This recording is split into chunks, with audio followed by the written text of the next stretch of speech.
And good morning and welcome to Touch Base Daily. My name is Ron Foster and I'm here to touch base with you as I do every day except for Sunday. However, there's a change coming. I am going to be live out and about on Saturdays, but won't be on YouTube on Saturdays. But I am here and I'm live and welcome to our Wednesday, our Wisdom Wednesday. And today we have this is a special day. This is an amazing day. I'm so excited. We have our special guest. We have a special guest like we always do, but this is a special guest. And that is Wisdom Wednesday with Howard T. Cash. And this is one of our legends, living legends. And I am so happy that he is here to join us, join with us. We're going to be talking about his career, his journey. I'm going to show you some photos. How about that? I'll just do that right now. I'm going to share them on the screen. This is some of his work. And you can check that out. Look at that. I mean, some of the work is just a taste. He has so much work, but just wanted to share this before I bring him on. He's been featured at the Schoenberg, different exhibitions. He's worked in Nigeria, Ghana. He connects the African American, just culture and people from all over the world. And I am intrigued. And the more I spend time on his pages, the more I spend time listening to him and our conversation, the more I am just totally intrigued. And I know that an hour is not going to do it, but it's going to be worth it. So check out these wonderful photos. And I just want to do that with you guys. But I'm going to get ready to bring him on because I'm so excited. I'm just so excited. Here we go, Mr. Howard Cash. Good morning, sir. Good morning. How are you? Good. How's everybody else doing? Welcome to Touch Base Daily. Thank you. And our Wisdom Wednesday. And I am honored to have you here. I am so excited. I cannot wait to we're just going to dive in because we were on our phone. We just talk. So we both have the gift of gab. So we're good. But this community also has that gift. So let's just see who's in the building right now before we start. I see here we have Miss G. She says stunning work. And Paro says grand rising. We have Gary in the building. Where's Gary? There's Mr. Gary. He says Gary's in the building. Hey there. Who else is in it? Yes, guys, it's Valentine's Day. Happy Valentine's. Let's spread some love. It's all about the love. Kelly is in the building. How you doing? Happy Valentine's Day, she says. Yes, and again, Gary says, good morning. Looking forward to the show as always. Let's see what's going on Instagram. Who's in the Instagram world? Charlene is in the Instagram world. Chrissy Answay is in there. LB Square Mall is in the building. Carter Magazine is in the building. Wow. Oh, you guys that are in the Instagram world, come on over to our YouTube channel. We are on YouTube, Touch Base Daily. Just put in Touch Base Daily or put in Ron Lewis Photos. And that's where we're located. Shout out to all the wonderful people. And we got, Rennie Edu is in the building as well in the Instagram area. But come on over. You'll get a better experience. You get the full screen. You can work. You can talk. You can look. You can experience. You can comment. Come on over to our YouTube channel. And when you come on over, subscribe and like as well. So do that. Come on over. Do I have to sing my song? Come on over, baby. So anyway, with no further ado, because we need more time, but we're going to dive right in. So welcome again, Howard Cash. And Howard, you are amazing. And so my first question to you, my friend, is I know a little bit, but I want now the public to know, how did you begin this journey called photography? I started through sales. I arrived in Los Angeles in 1973. I needed a job. I ran into this old time gentleman named by the name of Edmund Saleh, and he taught me about the photo coupon business. And the photo coupon business is basically a business where you go door to door. You ask people to give you something, a label or box top that they've seen on television. They all have it, and they'll give it to you, and then you'll say, "Well, listen, we have for that. We have a photographer coming in the neighborhood. He would like to, photograph you. It's free of charge. All we ask for that you pay the sitting fee." And the sitting fee varied. It could have been $1 per company. It could have been $2.50, and then with another company it was $4.50. But that gave me the opportunity to deal with what we call cold calling, whereas you had to warm people up to you, except you, before they even said yes. And I got all the no's, but I got all the yeses. And so that was the beginning. The photographer would come by, he'd photograph the family. She knew it because this was done by other companies. The idea was, after the photographs were taken, the proof passer would come by to sell them at least $20 worth of pictures. So it was like what can I say? Wallets, 4x5s, 5x7s, 8x10s, sometimes a large 16x20. If it was her first child, more than likely she would spend anywhere from $60 to $120 for the photographs. Wow. And that's how they made their money. It was called, and don't take it literally, it was called the kidnapping business. Why did they come up with that name? What? That's what it was called. I mean, because the idea was, once we got the kid on camera, he was worth some money to the family. So wow, that's what it was. So I did that until one day I saw some work that a photographer had done. I'd moved through several companies, and I saw the work of this one photographer, and it was so dark. The faces were dark. People were dark skinned, but they were dark. And it's like blue black. And then there was just, they had no life to them. And he was selling them. And I looked at it and said, I could do better than that. And so that began my journey, what we call the decisive moment. Well, that's what Cartier-Bresson calls it, but it applies to other things. And where I said, okay, I'm gonna get into the photography thing a little bit more. And that was it. So that old time gentleman, Edmund Saleh, took me under his wing. He showed me aspects of photography, like the eyes, the hands, those things that were very, very important, that spoke a lot. Wow. And then on page. And then he said, I can't teach it anymore. So he sent me off to, well, he didn't send me, but I was living in Los Angeles. I was going to LACC, Los Angeles City College. They had a great photography department, a wonderful journalism department. He says, I can't do anything else for you now, so go and see the different teachers. So that was it. That was the beginning. You outgrew him. So you outgrew him? Yeah.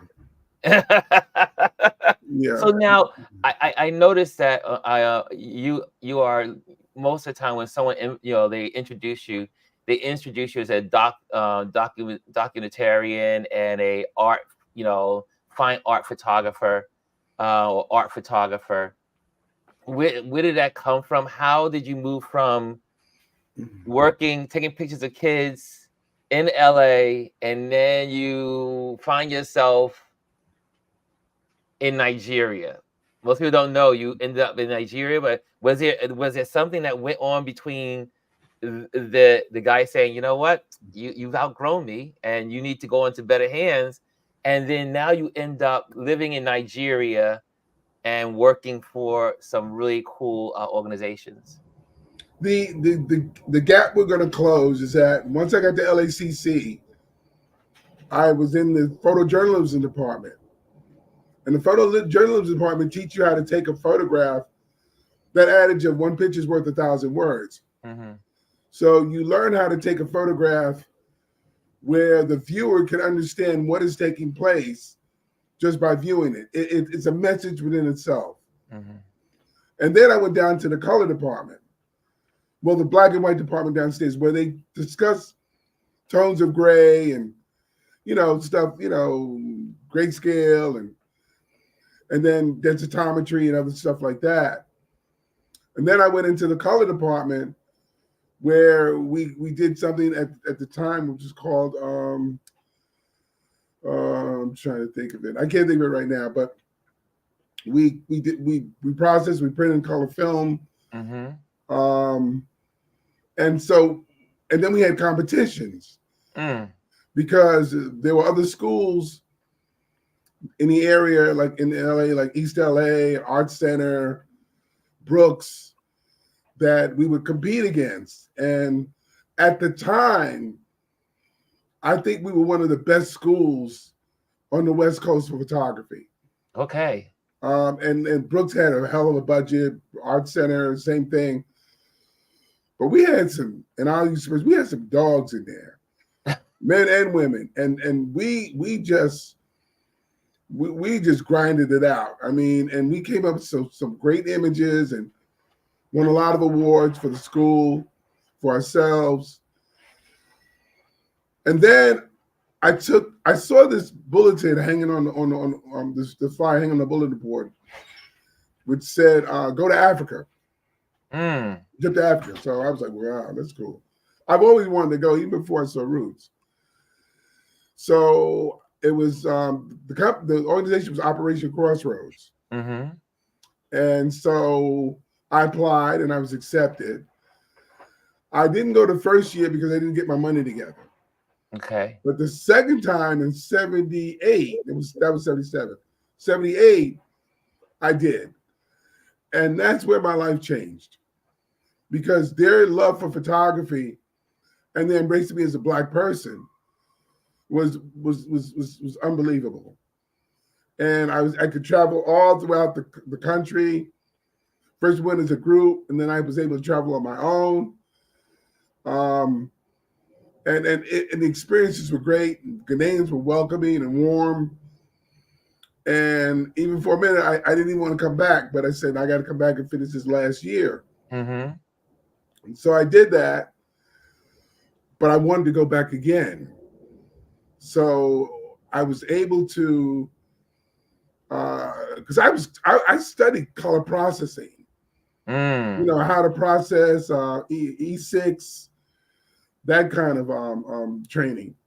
Wow. So I was able to talk to a gentleman named Igbuna Njaka who worked for Kodak, and he knew that where he was living in the eastern region of Nigeria at the time was called Onitsha, a Anambra state. Now there probably has his own. There's so many. There are 36 states. At the time, it was only 19. But he knew that would be a good business in his country or in that section, because people would photograph. They love pictures. They would send it to Lagos to get processed, and would come back, and it would take like 2 weeks. And so he said, well, if we could do it right there, that would be great. That would be offering the services. But the bank wouldn't give him the money because he didn't live in Onitsha. And they felt that if they gave him the money, he would just take the money and come back to America, and that would be it. So after a while, I said, well, I got to get out of here. I shot to Lagos. And as I was moving about Lagos, they had this building called the Net Building. And it reminded me of the Empire State Building. And then I met a couple people along the way. And I said, I could do this. I'm here. I wanted to come here. I wanted to learn the culture. I wanted to, meet the folks, and so that's how I began. So I had my cameras, Wow. and I met up with this gentleman um, who ran this newspaper that he was starting called the Mushin and Ajegule Standard. Now, if you're Nigerian, you know that Mushin and Ajegule are like the South Bronx and the Harlem of Lagos, and I mean that's grassroots. So, that's when I first got my first exposure to Fela Kuti. So from there, he only had one issue. So then I moved around into um, from to magazine and newspaper to magazine, newspaper, and little by little, I put together a reputation of being able to do good work. Mm. But it was always with the help of people. Mm-hmm. It was never by myself. It was always people who opened doors, just gave me a chance, who would say, "Okay, we'll try you out." The Studio Billy Rose, the folks at Guardian newspaper, Mm. Delegiwa and Dwayne Ababa at Concord newspaper. So they gave me access, Wow. and I got a chance to photograph all the dignitaries that they felt that they wanted to cover when they came to Nigeria, and that included George Bush, that included Gaddafi, that included I think it was the head of state of Venezuela at the time, Calderon. Um, just just an immense number of people. So yeah. Wow. I mean, how long did you end up living in Nigeria? I mean, like we've talked about it, in our conversation, I had the opportunity to kind of like over several years go there for a week or 2 or 3 weeks or a month to be in Nigeria. But what was it like for you to be an American, being young, being in a new country, um, being a photographer, having these opportunities presented to you? What was your overall feeling of being in this new state of mind, this Nigeria? So, something that most Americans will never have a chance to do, and most Black Americans only imagine of doing. So, what was that like that you had this opportunity? What did you walk away from being there? Nigeria and my introduction to West Africa was Ghana. Mm-hmm. The Ghanaian people were very hospitable and very welcoming. Nigerians, on the other hand, they got to get to know you. I mean, they don't just give you, they're rough. I mean, I have an adage of two concepts, and you may understand it. Ghanaians would say, "Oh, welcome, my brother. Good to see you. Welcome into my country." Nigerians would look at you and say, "Oh, what did you bring for me?" It's two different mentalities. I mean, I mean, I'm laughing because, like I said, I you, have a lot of Nigerian friends. yeah. What did you bring for me? Yeah, I mean, It's so true. and but once you get to know them, they get to know you. They're some of the greatest people. They're intelligent. They're industrious. They're welcoming. They're loving.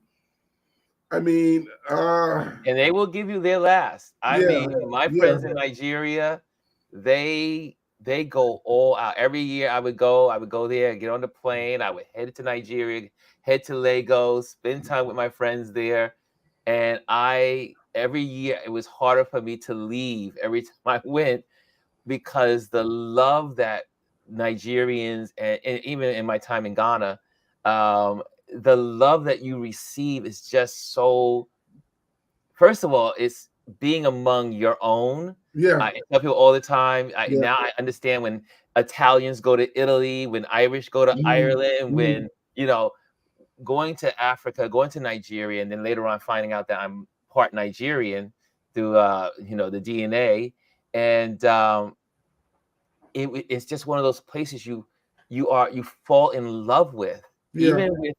even with things that are not unconventional, like for instance, the rolling blackouts, Yep. or you have to be aware when you're on the roads, or different little nicks and knacks of just living in Mhm. society.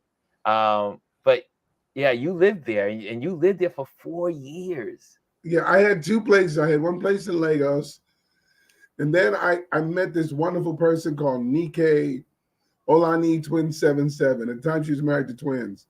Now Mm, she's Nike Davis. She has one of the largest art galleries in West Africa. wow.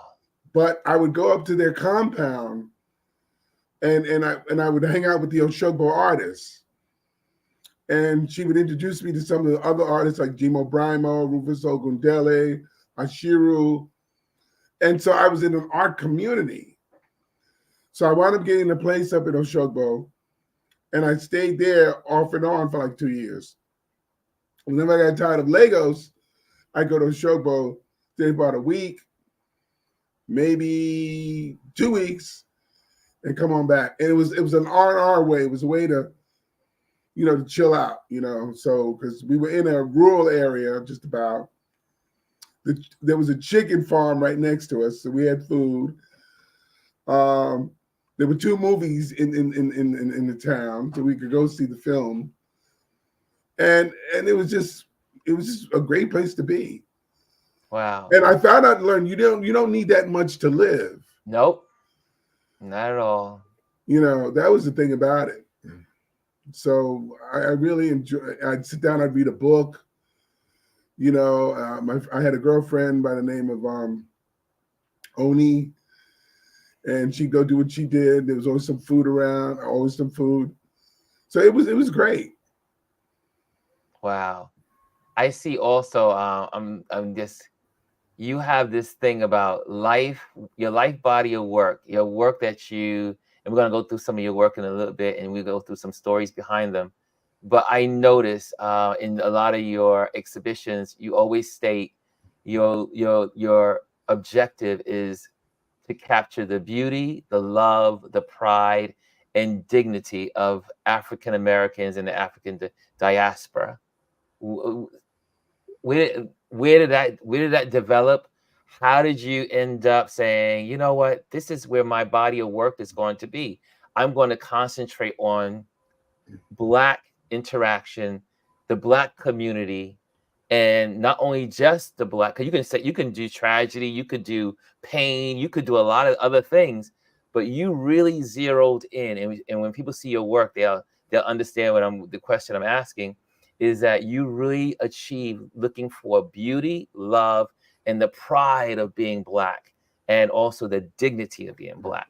Where did that come from? That came from my English teacher, Mrs. Melton. And I went Mm, to school, if any of you know, called Laurinburg Prep. It was in North Carolina. It's a boarding school. And what happened was there was a teacher strike in New York. I think it was in 69. mhm. And my mother wanted me to finish school on a timely manner. So she sent me to Laurinburg Prep. And it was there that I was introduced to the writers and the poets of the Harlem Renaissance. Um, Langston Hughes, Arna Bontops, um, Naomi Witherspoon, etc. And that was the foundation in understanding the essence of us as a people. And then when I got to Ghana, there was that essence was still there in the Mm, Ghanaian folks. And not only that, I also had a problem with how the media was always depicting us as criminals, as destitute, as as inhumane. And at the, to be honest, these were situations that they created, and they would seek to monopolize off of our pain. yeah. So I found out. So my thing was Where is the fun, the joy, the dignity, the laughter, the humanity that lives in our lives? And Mm. that's what I went after. Wow. Here's a photo that I when I came across it, I was like, you took this photo, and where were you? How did you get this shot? And what inspired you to just kind of like zero in on the Kings? That was some of my mother's doing. Jane Cash. She was she worked for Spofford. I think I told you she used to take Mike Tyson to court. Really? Yeah, that's she was a court officer. So um, when they were when I arrived back in I think it was '83 Mm-hmm. for like an extended visit, they were going to the March on Washington. Mm-hmm. Well, she didn't go, uh, but she said, she told him, said, my son's gonna go. Now I didn't go to the one in '63. She sent me to Chicago. So I think it was '63, yeah. So was it '63 or '68? Well, one of those years. Mm-hmm. I didn't Mm-hmm. go to the first one. The first one, March on Washington. Was it? Anyway, so she sent me to this one, Okay. and so I lucked out because the guy who was doing security on the stage went to LACC. Okay. And so we was like, yo, what's up? Blah, blah, blah, blah, blah, blah, blah, dapped up. He said, you got 5 minutes. That's it. That's it. Yeah. There's a whole bunch of guys behind me, photographers. And he's like, no, no, no, no, no, no, no. You can't get it. But he said, you got 5 minutes. And I was able to get up there and, and do my thing. And then I approached her and I looked at her Mm. and she looked at me. I love this photo. And then, it was like she leaned in, this is my son. This is what I Mm-hmm. have left. Because, the other one was in '68. So this is what I have left. And so I shot it, a couple of shots. And if you look at the Frances Berry is to the left, she's behind, she's on the she's behind there. Mm-hmm. And that was it. And the idea was I call it a moment with my son. Mm-hmm. Because to me that was her pride and joy. Yes. So When I saw this photo, it made me just, what I love about being a photographer, what I love about photography and photographers is that capturing these moments and freezing them in time. And this photo right here is so, you can just meditate on it. It's just so thank much you. energy coming out of it. And this is one of those where I was like, I got to know the story behind it. Yeah. Just got to know. Well, let me tell you, there's a part 2 to that. Yes. By the time I finished photographing that, everybody was back on the bus. And so I had ran and I found the bus. And so there was a lady on the bus that kept telling the organizer, let's go, let's go, let's leave him, let's leave him. And the lady looked at her in the face and says, do you know Miss Urshri? She said, yes. Do you want me to tell her that her only son got left in DC? She said no. Wow. I mean, So yeah, I got on the bus, I apologized to everybody, and we were on our way. that would not have been a good thing. Here's No. another picture that I thought was really cool. This is in Nigeria. Yeah, this is Lagos. He's called the Yoruba banker. And what Mm. it is that every day he comes around, he collects money from the market women and he loans them money. Mm-hmm. And in that on that strap, there is what's called there's a bag, a satchel, Mm-hmm. and inside is what's called a brown accountant's book. So he writes down what he got from the folks he loaned money to, and he writes down what he gave, Mm-hmm. what he loaned them. So that was how financing was done on a certain level before there were even banks. There were people that would come around and loan market women money. Wow. Wow. Here's another one I thought was really cool. Um, Ghana. That was Luenzo. I think it's the Luenzo village. It's a village or made on stilts, mm, and it's you see their families. I've been on YouTube, and I think I I think they have a little guest house. They're now selling, artifacts, from that area. mm-hmm, But this is when I was with Crossroads. This was in '79, mm-hmm. and 78, and we weren't that far from there. So we all got on the bus. We came here, and it's a whole village built on stilts, and the kids can swim like fish.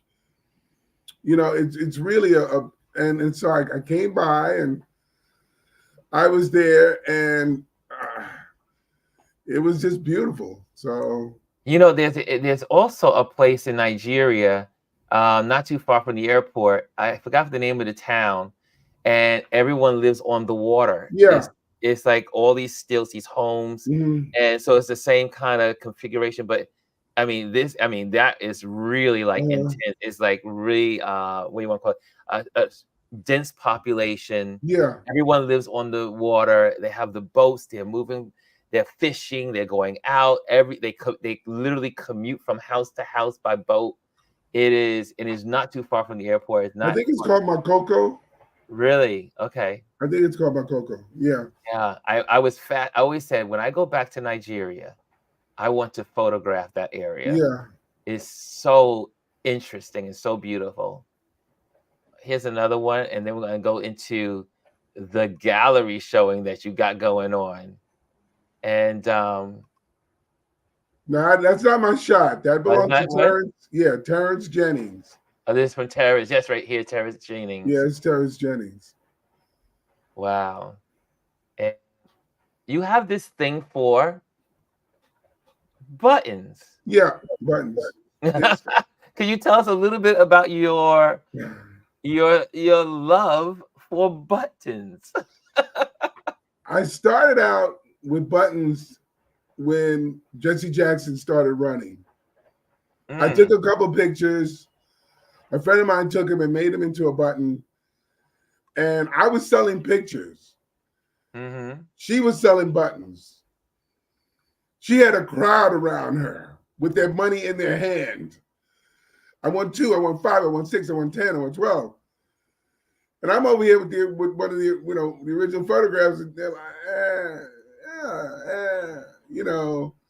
I mean, I'm selling for $10, and then they're framed and everything, but nah. But the buttons were moving like crazy. So Really? then I said, well, I need to get it. I need to do what she's doing. So I learned the button business. I've covered campaigns, mostly Democratic. Mm-hmm. I've covered campaigns for, I guess it was since '83 on up until I guess it was Barack Obama's. Yeah, that was the Wow. last one that I was really active in. But what happens is it allows you to meet people. It allows you to discuss political platforms, um, interactions. Mm-hmm. It's also a human thing. I mean, you're you may meet people that have opposing views.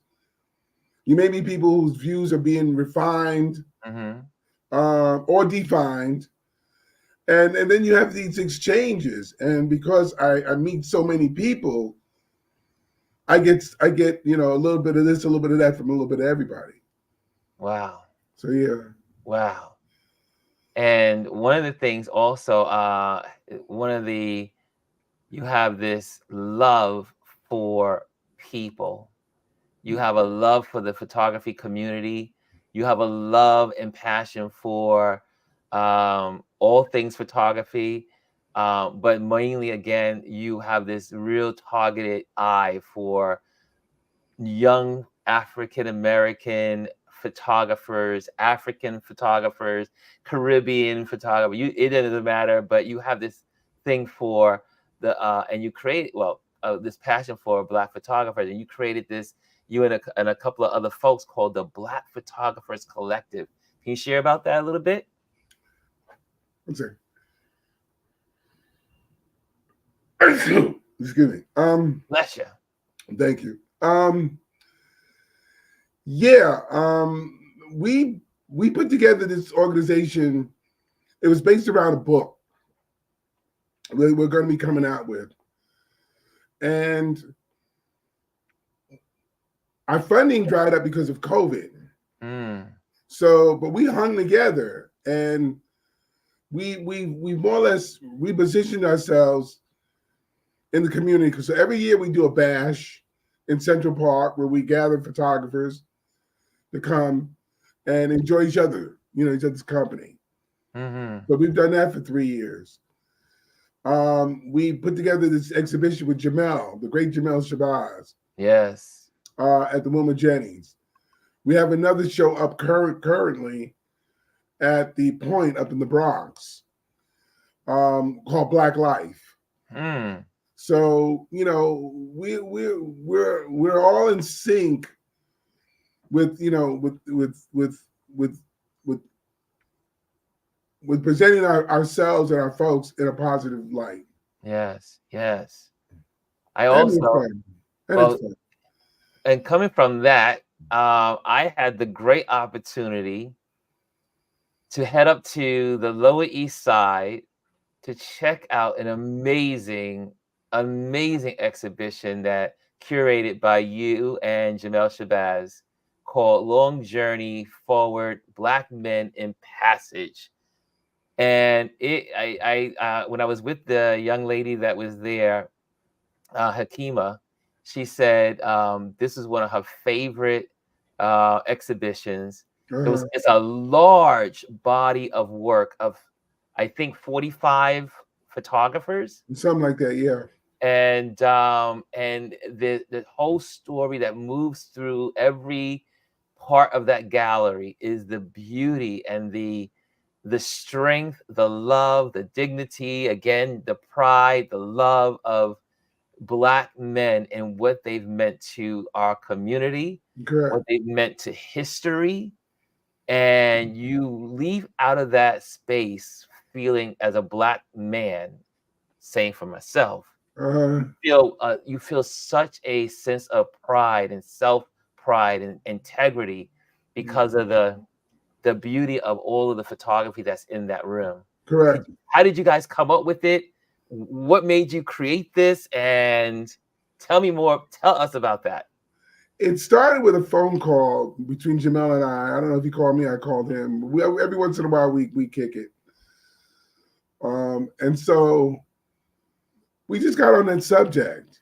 And this was in 2019. So I said, okay, well, listen, I know Corinne over at the gallery, over the Wilma Jennings. Let me give her a call and see what she says. So at the time, Buford Smith had a show called 1020, a collection of African American photographers, which I was in also. And I want to give a shout out to Buford because he gave me my first major exposure at the Brooklyn Museum years ago. Wow. When I think of that, we had like about 96 photographers. But so she said, well, Buford show's coming up. He has priority. I can't do that. So, we'll see. Then COVID comes. And COVID just, attacks societies, cultures, people, lifestyles. I mean, it was just, and so our funding dried up.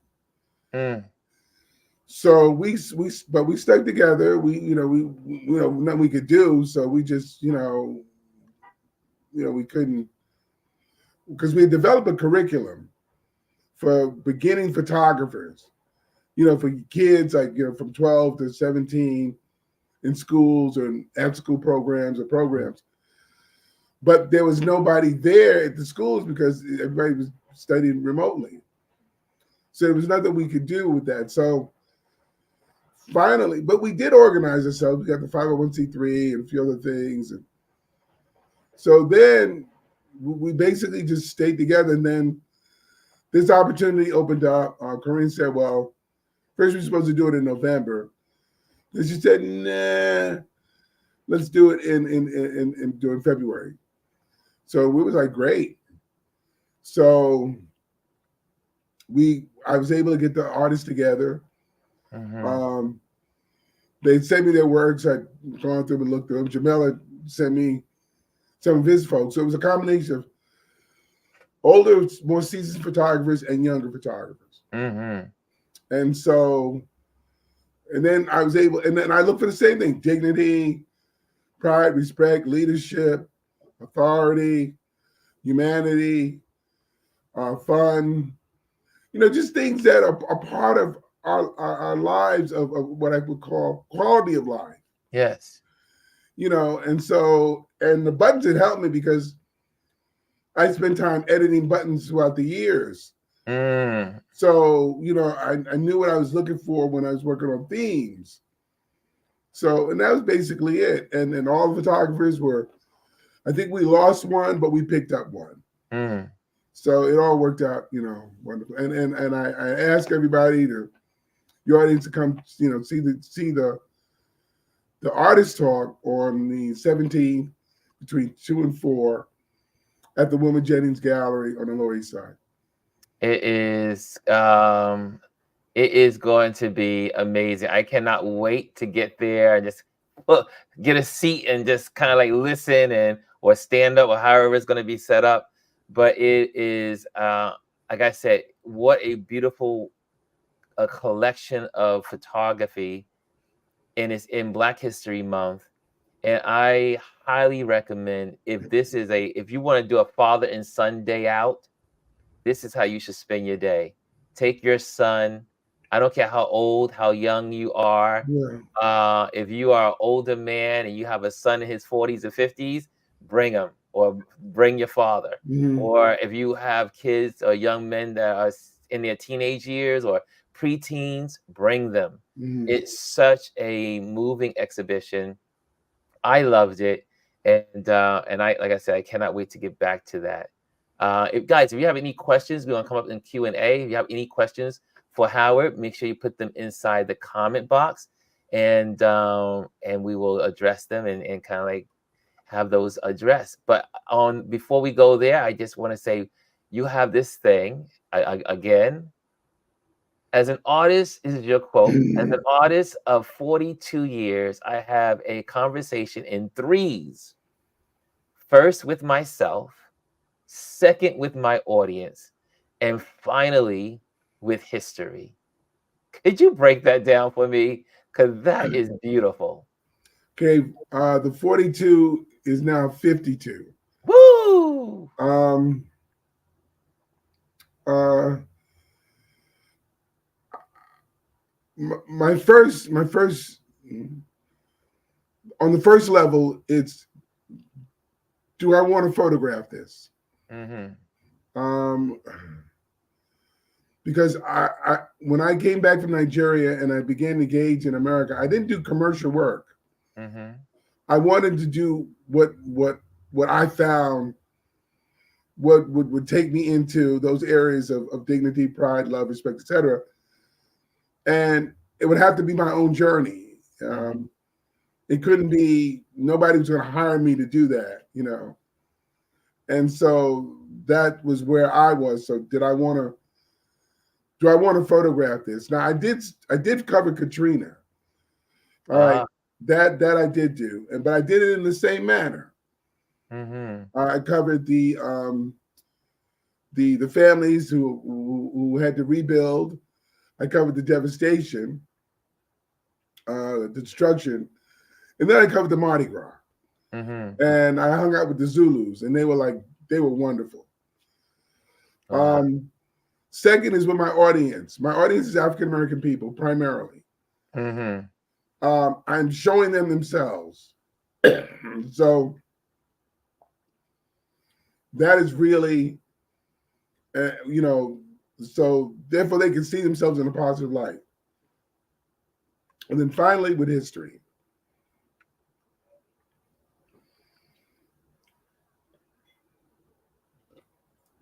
Because I know this will take us beyond this time and into further years.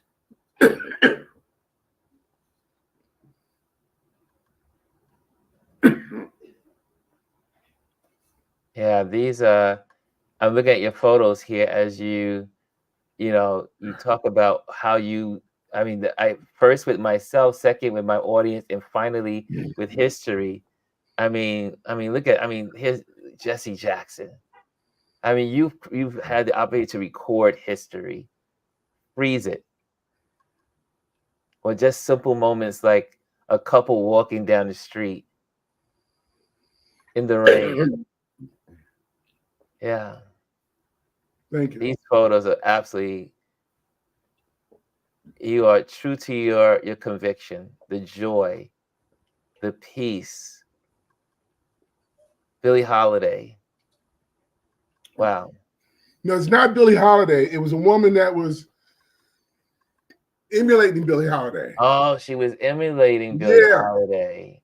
I did a series called on jazz, Jazz Legacies in Harlem. Wow. And and so everybody that I photographed, they reminded me or took on the persona of one of the jazz greats. Okay. And she took on the persona of Billie Holiday. Wow. But the collection is amazing. Some of these photos are literally on the wall, guys, in the gallery. So again, check it out. Also, check out Howard's page. This is Howard T. Cash Photography on Instagram. And he also has the other Howard T. Cash. Let me Very give you cool cash. Very Cool Cash. So check those out on Instagram. Follow him. And what do you have in the future? What are you planning for the future, sir? Well, like you, I'm planning the YouTube channel. Mm-hmm. Probably in March, I should be able to, start recording. I'm also planning, and as I told you earlier, I'm planning to move to Ghana. Mm-hmm. So that's a little bit in the future.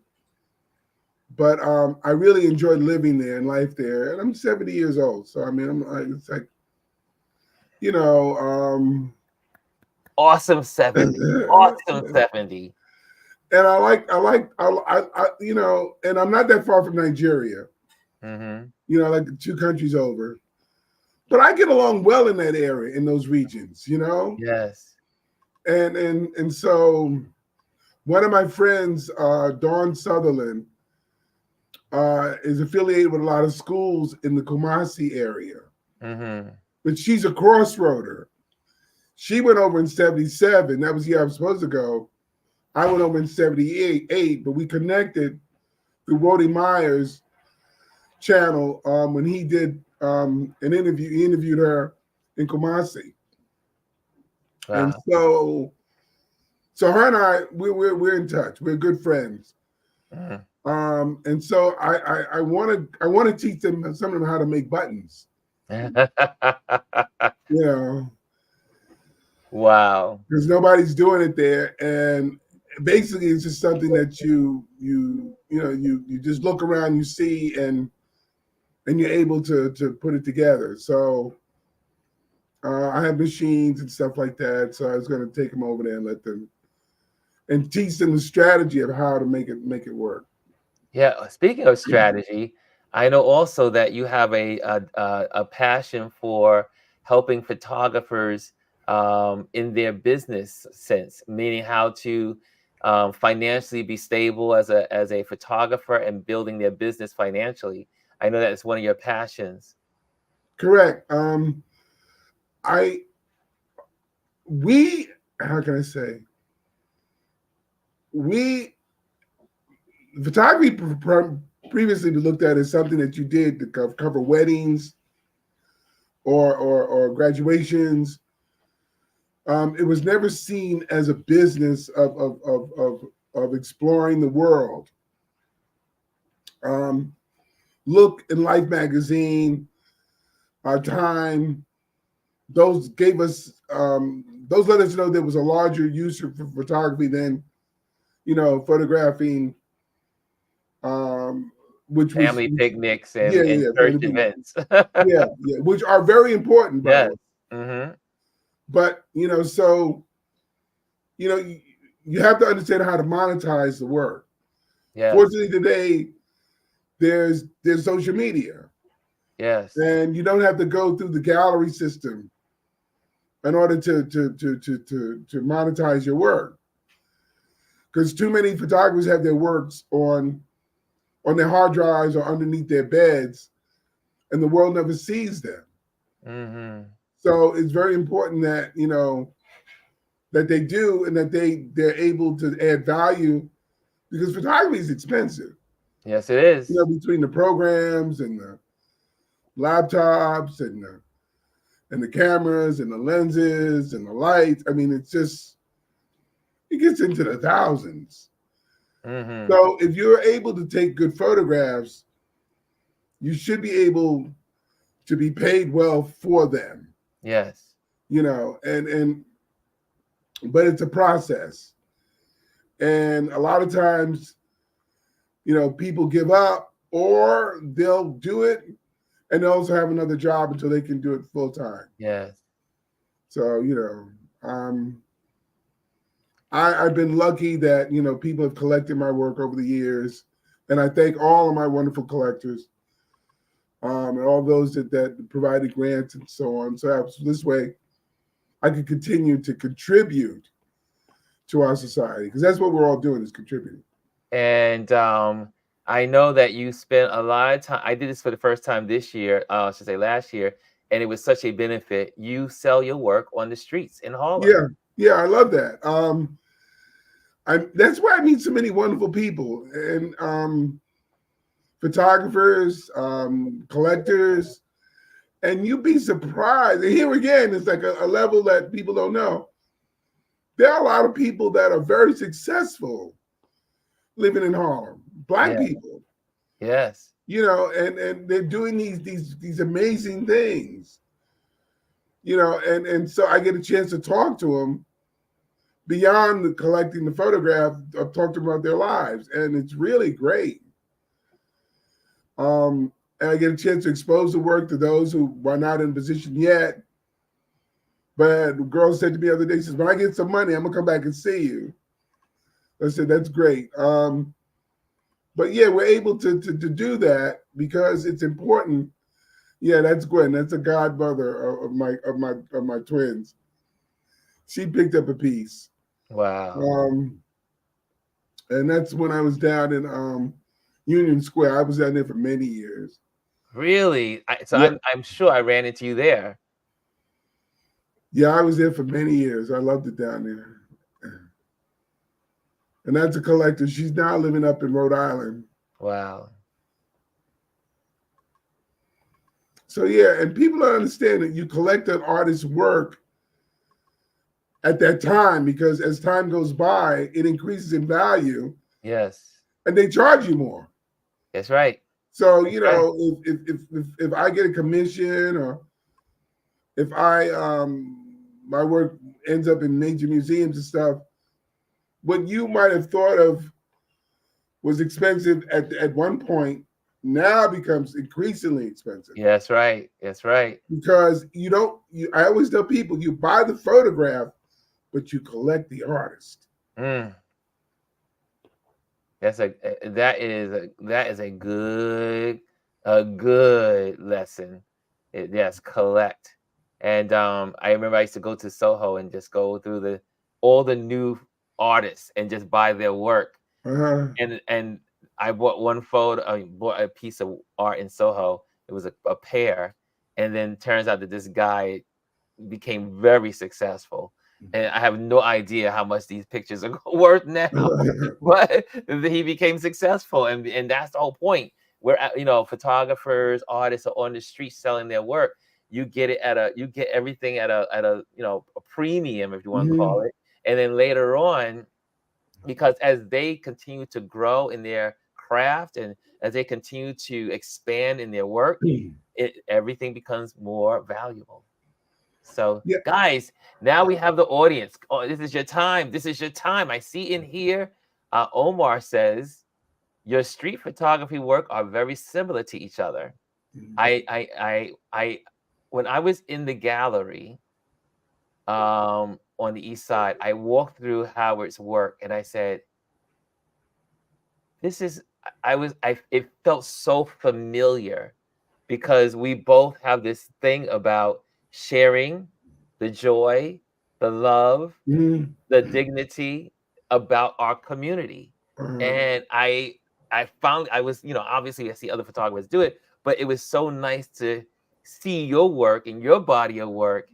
And then when Jamel introduced us, you know, and and now you're here with, you know, on the show, I said, man, I could not have two better men in my corner, Mr. Jamel Shabazz and Howard Cash. And and shout out to Jamel for also introducing us and connecting us and making this possible. Jamel Shabazz has become an amazing, you know, pillar in this community. So I'm very thankful for him being here and very much always so. sharing and connecting.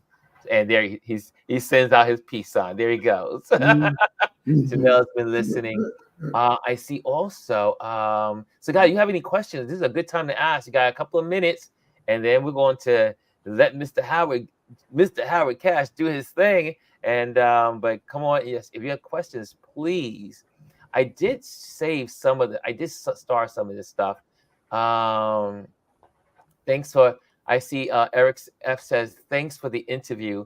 I'm learning a lot. Um, Corinne Martin says, this is such a great interview. So thank you guys for tuning in and sharing your thoughts about this. Any other? Can I ask you, since no one has any Q&A questions? Oh, let's see here. Who influencer? Oh, here we go. Here's one from Gerard, Mr. Gaskin. He was on last week, and an amazing photographer. And he says, who influencer, who influences your work the most? Photographers, musicians, or writers? I would have to say all three of them. Yeah.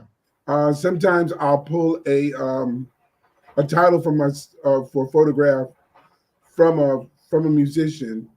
Mm. Um, you know, because the two are very very close in terms of creativity. Mm-hmm. Um, Writers were the Harlem Renaissance writers, and the photographers were people were like W. Gene Smith, Mm-hmm. Vanderzee. Um, who else was there? Uh, I got later on. I got to see the work of Gordon Parks, Mm. um, uh, Dwayne Michaels. Um, who else? There were a couple others whose names I can't think of right now, but Mm-hmm. and I got to look at the works not only from the straight point of view, Mm-hmm. because photography is thought. Mm-hmm. So the question is, how are they thinking? Yes. Because if I can see the image, I get an idea into how their minds were working when they were photographing Yes. that image. Because there's several things you do. You decide you want to do it, you shoot it, you develop it, you contact it. This is old school stuff. You know, you guys are Mm-hmm. doing digital. You print it, you present it, and then if you want, then you show it to the world. So all through that process, there's a decision-making process that's taking place. You know, critical thinking, and like that means you're comfortable with what it is you originally thought about and shot. Wow. So then I'm like, okay, if you've gone through that process and you've allowed us to share that, then Mhm. then that's good. Wow. Thank you, Gerard, for that question. And wow. Well, guys, guess what? We are at the end of this interview, and I tell you, if you enjoyed this interview, could you please hit the likes? And also, if you are first time here, make sure you subscribe. Every Wednesday, we do our Wednesday Wisdom Wednesdays, and we have photographers from all walks of life that are going to be coming on. Next week, we have Kamal X, who is an amazing photographer. He was here, I think he's still here in Fort Greene, but he's also from West Coast, and his work is incredible. We're going to have him here next Wednesday. But if you want to get notified of when we're on, and I'm on every day. We'll be moving now to just moving. I'll be on Monday through Fridays, and take Saturday and Sundays off because Saturdays I'm usually in the streets. And I want to be able to, I cannot do YouTube efficiently in the streets. I'll still be on Instagram live, but I won't be including YouTube on my Saturdays because I want to be out and about to galleries. I want to be going to other photographers' works. I want to be out with my camera, photographing the world as well. So my Saturdays, I'm going to grab back my Saturdays, but I want to also include you on my Instagram feed. So we'll have lives on Instagram, but in motion. But man, this was awesome. Again, guys, if you are in New York City, please check out Long Journey Forward Black Men in Passage. That is a great exhibition. Check it out. Here's the information at the Wilmer Jennings Gallery at Kaleba, located at 2119 East 2nd Street off of Avenue B, just off of in Alphabet City as well. For those that don't know, is Alphabet City as well. So I see here, Elise says, I see here, this was great from Dr. Tachi. She's from Nigeria. She is our doctor in the house. And I see here, this is our writer in the house, Serena. She says, I'm hearing more and more of people wanting to or have moved to West Africa. Blessings on your travels. Jesse says, thank you, Mr. Foster and Mr. Cash. Who else is in here? Yes, so guys, again, thank you for joining us today. I hope you enjoyed this interview. I hope that you got something out of it. I hope you learned something. I learned a lot. That's why I love doing these things, is that I love connecting with people. And I always say, and I will always continue to say, and if you're in this community, you've always heard me say this, your greatest resource is the human resource. You get to know people, connect with people, build bridges, and create alliances. And so, Mr. Howard Cash, My pleasure. thank you so much. My pleasure. This was great. I am so glad that you Thank you, came Ron, for on. the opportunity. You are And your awesome. wonderful audience. Thank you very much. He said, awesome, awesome. So, guys, that's it. We are out of here. Have a great day. Enjoy the rest of the week, and I'll see you tomorrow. Tomorrow is Thankful Thursday. See you Pleasure. tomorrow. Pleasure.